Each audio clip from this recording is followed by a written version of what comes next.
آیت 14 سے آنورڈ، لہو دعوت الحق والذین یدعون من دونہ لا یستجیبون لہم،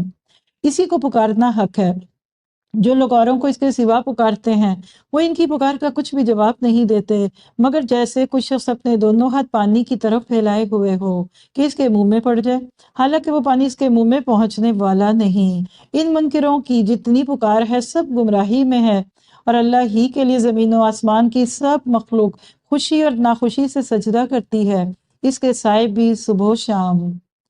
تو جیسے پانی کے پاس جائیں تو پانی خود منہ میں نہیں آتا نا، اسی طرح وہی الہی کے پاس آ جاتے ہیں نا تو یہ خود منہ میں نہیں جائے گی، اس کو پوری توجہ کے ساتھ لینا ہوتا ہے، صرف سننے سے بات نہیں بڑھتی، کانوں میں آواز پڑھنا سننا نہیں ہوتا، پاس بیٹھ کر قرآن کو مصحف کو کھول کر دیکھیں تو فائدہ ہوتا ہے۔ اور ایک بات دیکھیں، آپ کو پیاس لگی ہو، کس چیز سے پیاس بجھتی ہے؟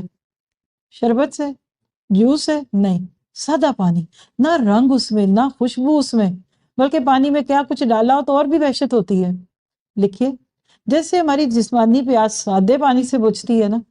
ہماری روحانی پیاس وہی الہی کے صاف ستھرے پیغام سے بجھے گی۔ وہی قرآن دل میں جاتا ہے، اسی کی بات دل میں جاتی ہے جو پیور ہوتی ہے، جو اس میں سابقے لاخ ڈال ڈول کے ادھر ادھر کے، کوئی روح افزا ڈال کے، کوئی کوک ڈال کے، سیون اپ ڈال کے، پتہ نہیں کیا دودھ سوڈے بنا کے دین پیش کرتے ہیں نا، ان کا دین کوئی نہیں دل پہ آتا،